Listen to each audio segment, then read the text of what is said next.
Who protects the little black girl from becoming a scarred black woman? There was once a little girl living in pain within me. She felt betrayed, unprotected, unloved, and alone. But there is now an adult woman who has learned to give love to this little girl. All things that she felt she was missing, she now has. It is critical for me to heal from parental betrayal, emotional rejection, and false narratives placed upon me. Loneliness is a negative emotion when it is not a choice. I am now filling my head with positivity and motivation. My goal is to be emotionally healthy. I want my inner child to be at peace. I'm telling my story without tears because I am healing, and I recognize it's an ugly process, but I am not quitting. In this video, I have not shared all of my story. I have shared 2 of the most traumatizing experiences I have had, and a few more along the way. I am happy to be alive today to tell my story. Thank you to whoever listens.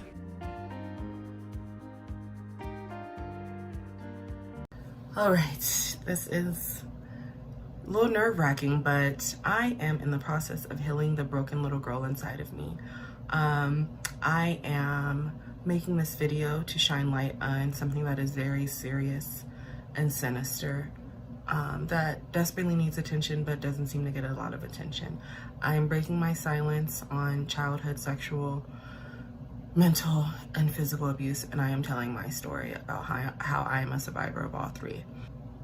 I am fully aware of the fact that this video may leave me feeling misunderstood by people. People may dismiss me. I may be ostracized by certain members in my family, but I find true healing, and I find healing in knowing I'm not alone, and I find it healing for other people to know they're not alone. Unfortunately, what we have in common in this situation is a sinister act or acts, and they're not okay. But I want to break these chains and be free, and I want to share my story because it's my story to share. This is something that gets swept under the rug a lot. I am here to lift up that rug because I'm sick of this happening. I'm not quite sure where to begin. There is a lot for me to uncover here. I just know that childhood abuse has a lifelong impact, but I am already accepting that it has happened to me. I was trying to figure out the words to say. I know it happened to me. I know it's part of my story. I wish it wasn't. It's embarrassing that it is, but man. So let me just say that it's really hard to come forward. I'm coming forward with my childhood sexual abuse 25 years after. And you know, some people have known for a very long time, but it's coming back into my life, and I'm learning a lot of things, and it's making me want to share this video. I'm learning about victim shaming and blaming. I'm learning how it seems to be normal to some people.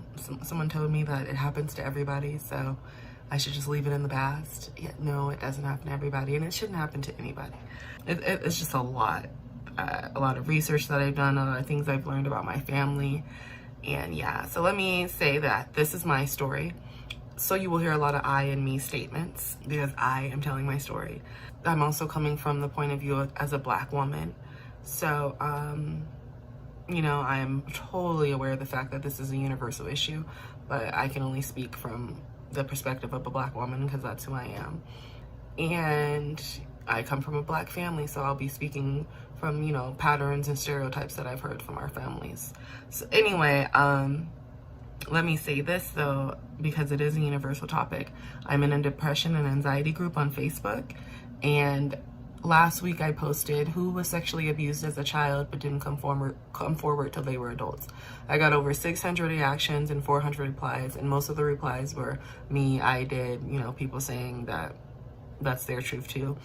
And I got reactions with people saying they'll never come forward, people saying they haven't come forward yet, people saying they came forward and no one believed them. And then people want to know why people don't come forward. There's a lot of reasons. I didn't come forward because I didn't want to get in trouble when I was a kid. And I'm coming forward now because I can. So, you know, people in my family have asked, why now? Why?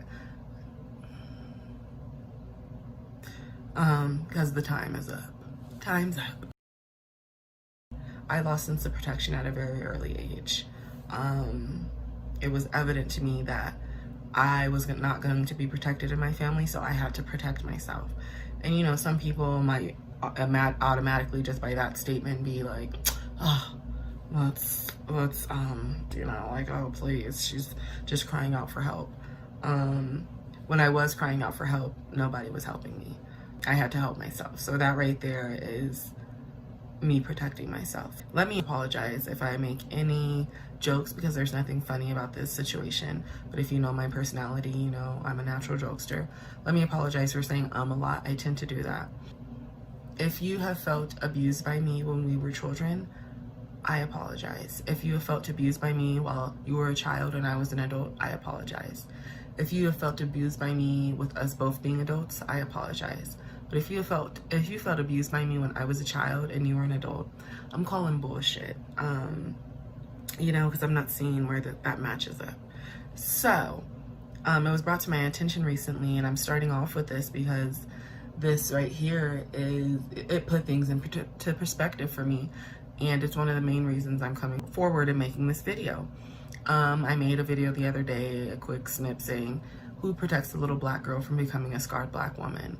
You know what? I do, because I've had to protect myself. Although I have some scars that I'm still healing from.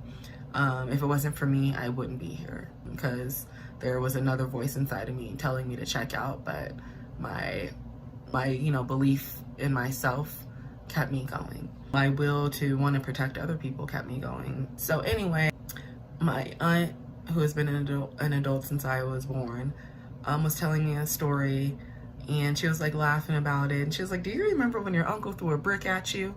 And I said, no, I don't, but that sounds like abuse. And she said, no, you were abusive.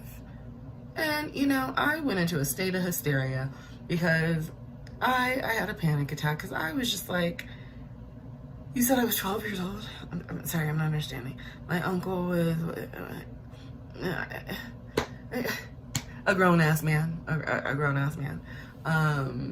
So I went into a state of hysteria. I started, like, you know, crying. And I was like, no, I wasn't abusive. I was being abused. So, you know, it really upsets me that I come from one of those families where children should be seen and not heard type shit. Respect your elders and all that. I don't understand the point of respecting someone who doesn't respect you, but regardless of their age. But let me say, if I was abusive, it wasn't abusive to the point I'd throw a brick at a motherfucker. I wasn't spitting on people. I wasn't beating up my cousins. I wasn't beating up my grandparents. I wasn't beating up my parents. I wasn't, cussing people out and stuff like that. But I would challenge adults. I can attest to that, because, you know, I was a little girl and I had a smart mouth. So because my other cousins weren't doing that, I guess people compared people to each other in my family. That meant, you know, I was the out of control one. So I just want to state that people deal with trauma differently, and some people understand that and some people don't. So if I was being defiant as a child, it was a cry out for help. And, you know, they say it takes a village to raise a child. I had to be my own village at the end of the day. You know, there are things that I definitely got support with, but when this person threw a brick at me, who had my back and who protected me as a 12-year-old little girl?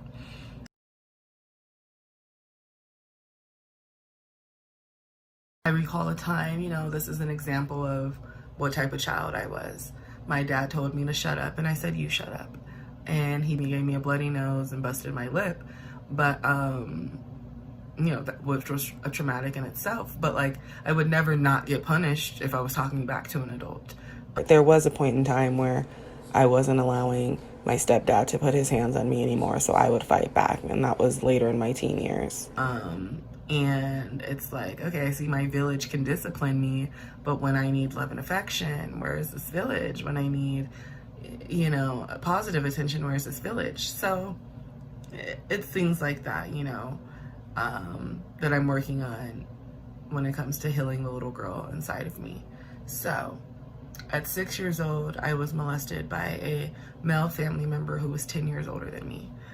He did not touch me. He had me touch him. After that happened, know that I never wanted it to happen again. So I started dressing like a boy for the most part. I was a tomboy. I wanted to wear boy clothes. I wanted to do things my dad was doing. Because it seemed like he knew how to protect himself. So I was like, I need to learn how to be like that and protect myself. I stopped showering, which was one of the things that I did that was a sign of abuse, but not a lot of people noticed. What's crazy is the person who molested me, sister, noticed that I didn't like to take showers. But, you know, she came from an older cousin point of view saying, like, little girls should not smell like this, and da-da-da-da-da, not asking, why don't you like to take showers? What happened to you? What's going on?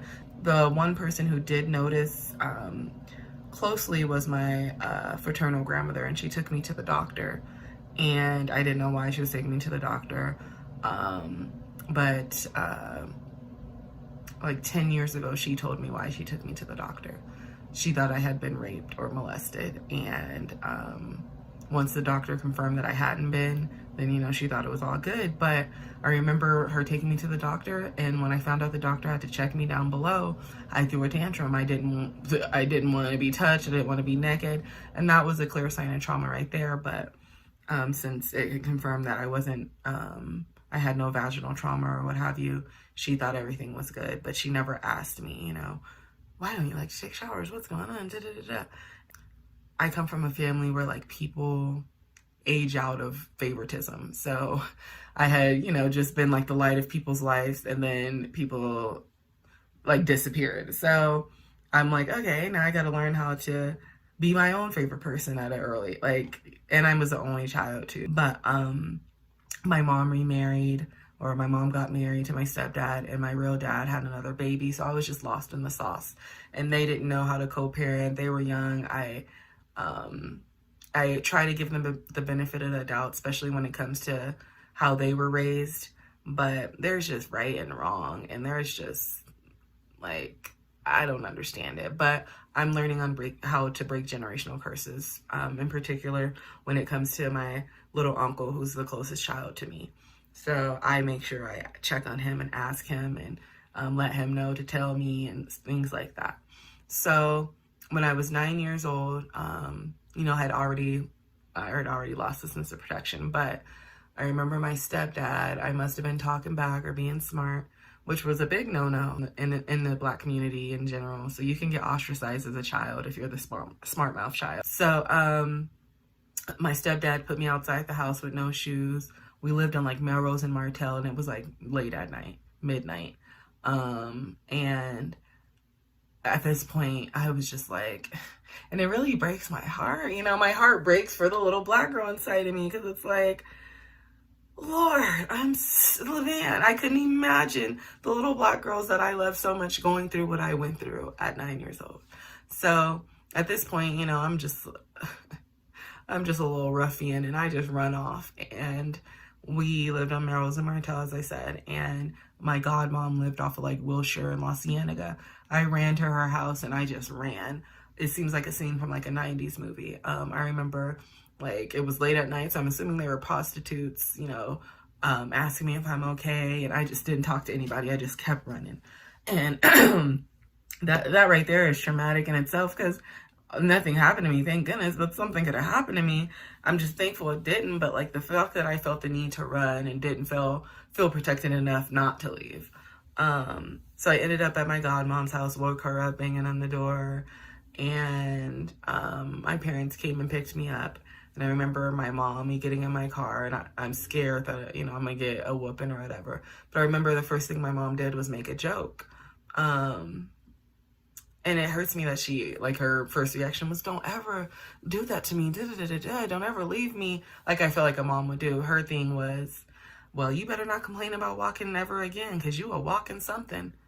And it's just like, I just remember my reaction, like, okay. I went through a lot then, and the thing is, people, like, as a child, you don't have a voice, and that's why I'm so adamant about children having voices and being able to speak up, because in those times, everybody took the parent side or everybody took the teacher side in my experience. So I'm like, who was listening to me and checking on me and making sure I was okay? Yeah, okay, I get it, nobody. So what I've noticed is that because I lost sense of protection, I struggle in relationships in my life, particularly with family and friends. And it's because there is a little girl inside of me that wants to be, wants to hold on to somebody, wants somebody to love her. And, I'm letting her know that I love her. And that's why I'm speaking out and sharing my story today. I've been working on this for about a year now, with my therapist, because I've noticed, how I've grown by when I lose friendships or something like that, or with my family in New Age right now, victim blaming and shaming me in this situation, and how I've grown and I'm just like, you know what, bye. You know what, I got my own back. What do I think I need? Just because I feel the need to protect you, doesn't mean you're going to protect me. So let me let that go so I can save my protection for somebody who will protect me, or someone who, like a child who, can't particularly protect themselves, because I don't want children to have to go through what I went through and work on healing from their childhood trauma. So I'm proud of myself because I've noticed I've grown with that, and people want to dwell on it, and I'm just like, if that person didn't want to be in my life, it was God's plan. And I realize that people come into your life for a reason, a season, or a lifetime, and I can't have everybody I love for a lifetime. So I'm working on letting that little girl know, you gotta let go. This person's not meant for you. It's okay. Release. So I'm proud of myself for that. I was never the perfect child. No one really spoke wonders into me either. I had went through a lot. I feel like my parents, like to undermine things, because I had a mom and a stepdad and a dad, but they didn't have a co-parenting relationship. Just because they were there physically doesn't mean they were there mentally and emotionally, clearly. So I just want to clear that up. But I know I could have had it way worse, and that's for sure. So anyway, I got older, I went on to high school, and it's crazy because I made a video last month that I was going to post before this, and it was about how I learned what white privilege was at the age of 13, going to a majority white school, and how I was criminalized as a black girl. And that was one of the cases too. People, and I'm assuming it was because I was a black girl, didn't believe me, undermined my feelings. And when people asked why I didn't come forward with my molestation within my family sooner, I had already developed this role as this out of control kid. So who would have believed me? People would have thought I was lying and making it up. And I believe that. Even if it wasn't true, that's what my mind believed. And I didn't want to, dwell on that. I didn't want to accept that was something that had happened to me back then. I didn't tell my mom till I was about 19, and I'm assuming she told my stepdad, but I didn't tell my real dad till I was like 27. And the other people knew, but yeah. I also didn't talk to my real dad for about 6 or 7 years, because I had to heal from his lack of protection, because I remember he loved me so much, and then one day I felt like the love just disappeared. So we are now working on our relationship, and he has apologized for not being there to protect me. I appreciate that for him for that. But anyway, I was going through high school, no one's perception of beauty, being like the big black girl. I also had a very unhealthy relationship with food that started around 8 or 9. So that should have been a red flag too, if I'm honest with you. Gaining weight rapidly, finding comfort in food and stuff like that, because food was like the only thing that was consistent and not letting me down. When I was 16, my stepdad kicked me out, and from what I remember, it was because the floor wasn't swept the way he wanted it to be. So, since you're not sweeping my floor, you can't be in my house. And it was just mind-boggling, because it's like, if the floor is more important than me, then Lord, whoa. And I resented my mom for not stopping him and protecting me. I resented my dad for not being there and protecting me. I resented my stepdad for putting me through stuff like this instead of protecting me. And I resented all 3 of my parents for not installing a sense of beauty and worth into me. It was like a reoccurring cycle when it came to that. Like, why is this happening to me, God? So of course there were times I just really just thought I wasn't supposed to be living because I felt like nobody loved me. So I left their house or whatever, and I was in North Hollywood, and I met up with this guy, and I asked him if he could take me to my aunt's house. She lived in South Central. So he agreed, but we ended up in Lancaster, and he was like, I just want to talk to a homie real quick. And he put me in a room, and I was in the room by myself. I didn't know whose house I was at. And for a long time, I blamed myself. Like, why did I get in the car with him? What was I thinking? This, that, and the other.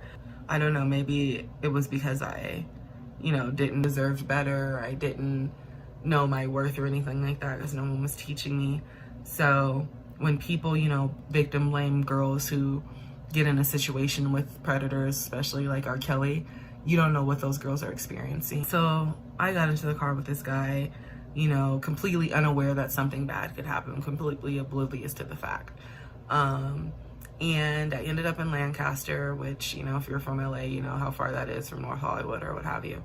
So I'm in the room by myself, and I'm like, what should I do? What to do?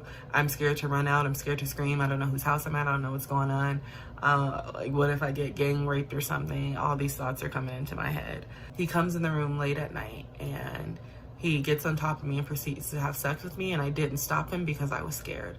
But that is how I initially lost my virginity. Now, when I'm like talking to my girlfriends and we talk about our first experience, I don't include that because I didn't want that to happen. I thought if I just laid there and didn't do anything or didn't react, he would stop, but he didn't. And this man had told me he was 17 years old. So the next day, we're back in North Hollywood, and he goes into a store, and I pull out his ID, and it turns out he's 23. So I flip out, and when he gets back in the car, I cry and scream. I let him know he raped me and that I was a virgin and that I'm going to the police. And he's like, I didn't know that. You should have told me. I'm sorry. And da-da-da-da-da. And I'm like, he's right. And he put me in this compromising situation where I didn't know where I was, but I was like, give me $300 and I won't go to the police. So he gave me the money, and I ended up at my aunt's house somehow, some way. And, I should have never been kicked out the house or what have you. I should have never felt like I couldn't have just stayed home, So I don't necessarily blame my parents.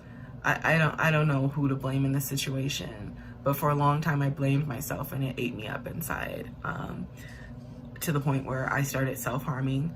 After that, I just became very promiscuous and felt like I didn't deserve anything and I was never gonna have anything, but feeling wanted by somebody made me feel wanted. And that, like, you've heard stories like that before. They don't pan out. But luckily, I started to, learn my worth and teach myself my worth, and realize that a man wanting to be with me or a boy wanting to be with me did not define my beauty or my worth. I had to teach myself these things, and I'm grateful to that. There would be times I wanted to die. I have scars on my body now that are, a direct tie to that. And, I've grown to accept these scars. But it's sad that I felt that I needed to resort into that. Always being like afraid of drugs, but I did fall victim to an addiction, and that addiction is like sweets and candy. And my weight has fluctuated over the years, but I'm working on that too, because I know that my relationship with food is unhealthy, and it's stemmed through trauma. After that happened to me, I didn't tell my parents about it because I was scared I was gonna get in trouble. I brought it up to my mom, and her reaction was, you wanted to be in these streets and be fast. And I was like, but what was I though? And like, no, and I don't know why people, try to deny reality and to make themselves feel better or something. I don't know, but that was not the case. What I've learned about myself now is that I've become very hyper vigilant. I feel the need to protect people. So much so I landed in jail. The charges were a misdemeanor assault. But what it did was pretty much ruin my 20s. It's still spilling over within my 30s because I have a hard time looking for jobs with a misdemeanor on my record. And in the state of Colorado, they do not expunge misdemeanors. I called him out for what he did to someone in my family. And then it turned out he had did something in another generation. And I'm just like, this fucking, what the fuck? And it's like, okay, so I'm not the only girl who wasn't protected or whatever. But like I said, I will stand up for those who aren't protected. But at this point, for my own sanity, I have to work with people who are, we're intertwined to protect each other. We're, you know, working on healing and want to be around each other people who are healing, because it drives me crazy, because I'm so loyal to people who may not be loyal to me, and I feel obligated to protect people who wouldn't protect me, and that you know, cuts into my sanity. So anyway, this video is getting very long, but I want to talk about one of the main reasons I'm coming forward, and the situation that happened with me when I was 6 years old is coming back into forefront of my family, or it's coming to forefront. It was never in forefront, although people knew. People swept it under the rug. So about 4 years ago, I'm about to get intimate with my fiance, and he says something and it triggers me, and I have an anxiety attack. I don't know if you had mentioned this, but I have very bad anxiety, and it's resulted into me having a neurological issue. That also, let me state that I had complained about for many, many years, and no one believed me. That's what kind of, I don't know what name I made for myself, is that when something was wrong with me, people didn't believe me. So I'm like, if I told somebody I was raped or molested, they wouldn't believe me, because I'm telling them I get these real bad headaches and anxiety attacks, and I, you know, frizz out, my brain feels fried, but no one believes me. And then when I was 19, my parents found out that it wasn't I wasn't crying wolf. I had an anxiety attack. It wasn't as bad as they normally could be, but we ended up not having sex. And the next day, my fiance was like, why did you react like that? You know, what's going on? And at this point, I was certain he is the man I'm going to marry and all that. So I was like, I need to tell him my truth, because I had never told any man that I had been with or any woman I had been with. And I was like, when I was 6 years old, I was molested by a family member. And I was raped at 16, so I do have some intimacy issues. I'm sorry, you know, it's really taken a toll on me. And he said, do I know this cousin who molested you? And I said no. And at this point, he hadn't met him. Last year, Chris and I, let me state for the record, Chris has been one of the people in my life who has protected me, and I didn't expect him to, because when it came to protections and expectations, I didn't have them. But once God showed me that he was going to, or that he did, and I was just like, this is the man God sent to me, you know, like, wow, I didn't know. I didn't expect him to protect me, because I didn't expect, like, I wasn't getting it from my father, so I never thought I'd get it from a man that I was in love with. But luckily I did, and I'm very thankful for that and for this relationship. But we got back to our hotel room, and he asked me, he said, is so-and-so the cousin who molested you? And I said, what makes you ask that? And he's like, you were very, like, standoffish. You weren't as talkative as you normally are. You were on your phone the whole time, you know. And I was so humiliated, because I was like, I thought I was doing fine. I shut down. And so I said, yes, but please don't say anything, because no one in my extended family knows, and I don't want to start anything. Don't do anything. Yeah. And he agreed, but he said, I don't want this man at our wedding. And I said, great, me either. So I told my mom that we don't want him at our wedding. And she was like, you're going to have to tell his mom why, because people are going to want to know why. And my first thought was, why didn't you? Took it upon myself to tell my truth to my aunt. And, you know, the first reaction was, why didn't you tell us? This is very serious, you know, of course. And one of the main reasons I didn't tell is because I didn't want to ruin my relationship with them. Now, I told them this about a year ago, and I haven't spoke to them since. So, you know, if I was so spiteful or angry, I would have made the video around the time they stopped talking to me and I told them.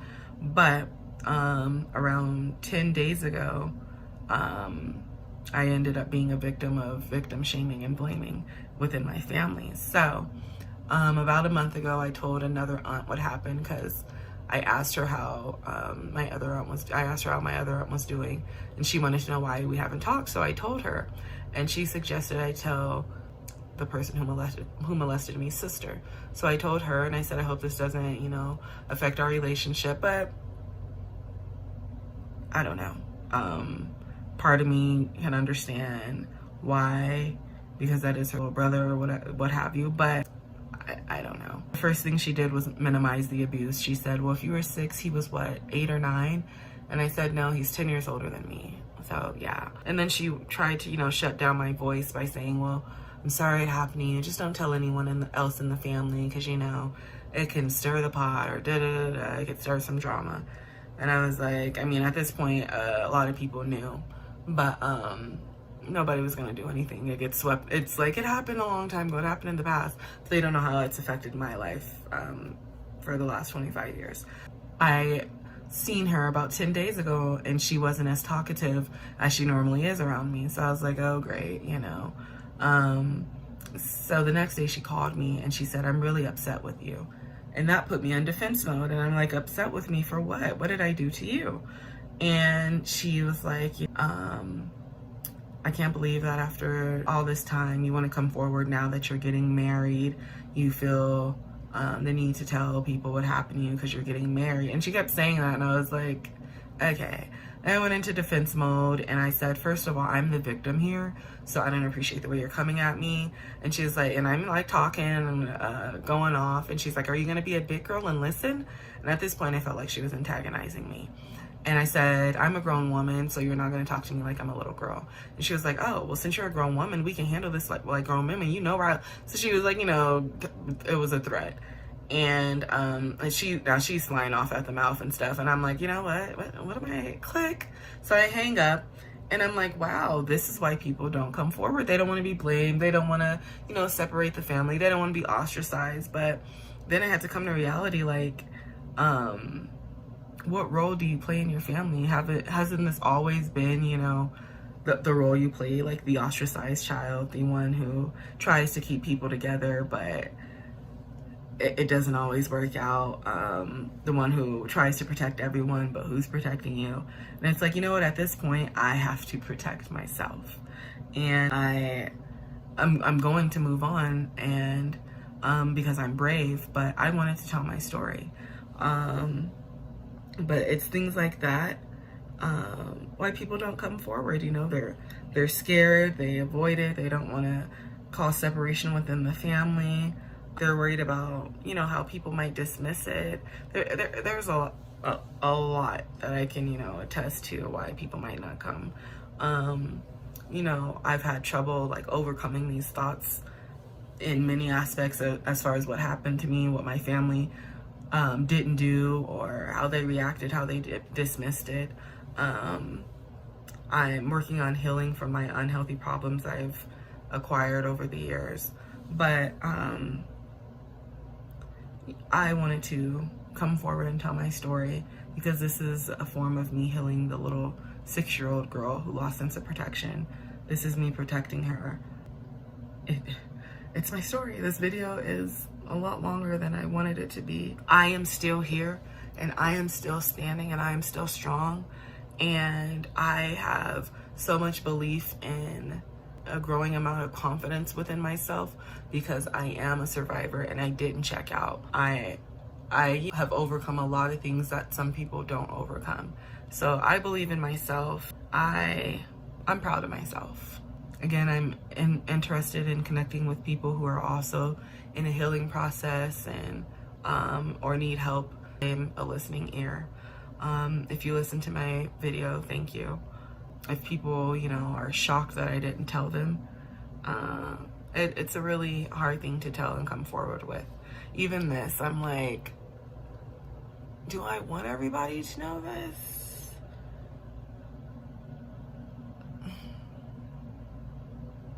You know what? The thing is, the reason I'm going forward with this is because it's so many people's story, and so many people stay silent, and I'm just like, I just can't do it, because I just want to be a voice for the unheard. I want to be a voice for the little girls who didn't feel protected, for the little girls who don't feel protected, for the little boys who don't feel protected, for the little boys who didn't feel protected. You are a survivor. You can pull through. You deserve to live. You deserve to be here. You deserve to tell your story, and I will listen. Right? One love.